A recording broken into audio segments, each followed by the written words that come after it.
A reading from the Acts of the Apostles, Acts 2:14, 22 through 33. On the day of Pentecost, Peter stood up with the 11, raised his voice and proclaimed, "You who are Jews, indeed all of you standing in Jerusalem, let this be known to you, and listen to my words. You who are children of Israel, hear these words. Jesus the Nazarene was a man commended to you by God with mighty deeds, wonders, and signs, which God worked through him in your midst, as you yourselves know. This man, delivered up by the set plan and foreknowledge of God, you killed using lawless men to crucify him. But God raised him up, releasing him from the throes of death, because it was impossible for him to be held by it.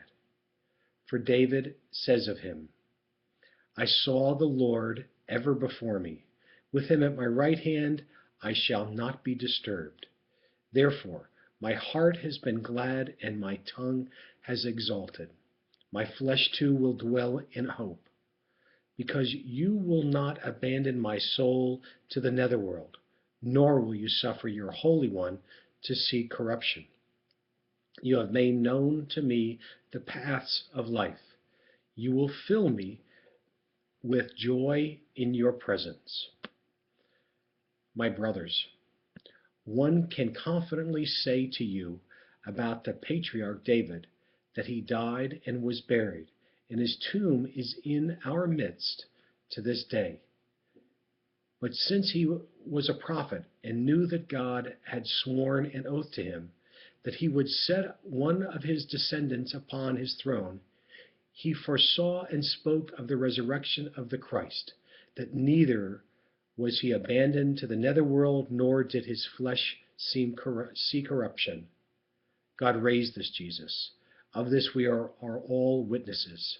Exalted at the right hand of God, he poured forth the promise of the Holy Spirit that he received from the Father, as you both see and hear. The word of the Lord. Aye.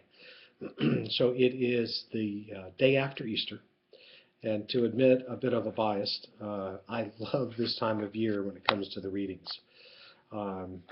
The Acts of the Apostles, I just find them incredibly encouraging as a whole.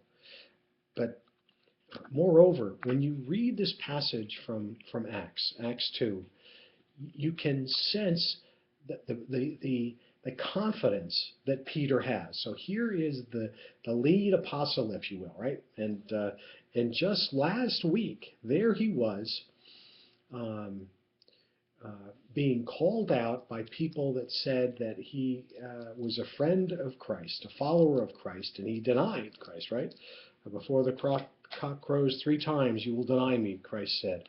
And he did. That's exactly what he did.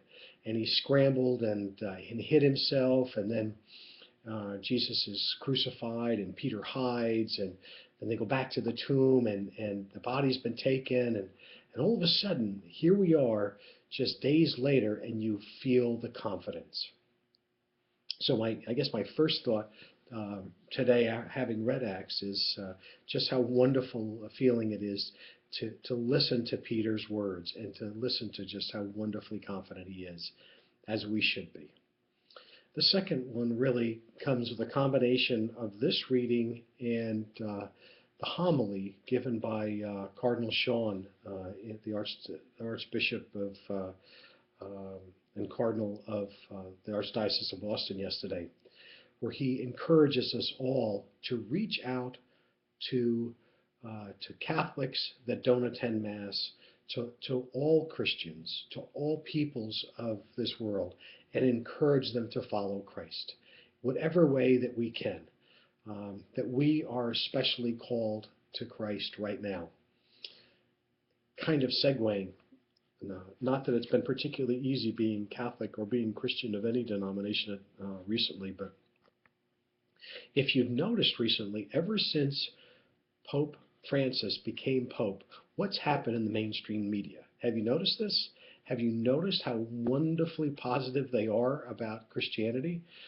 I watched a little piece of CNN last night or yesterday, and they were doing a piece on the positive effect that Christianity has had on the world in 2,000 years, and how did that happen? How great does that make you feel?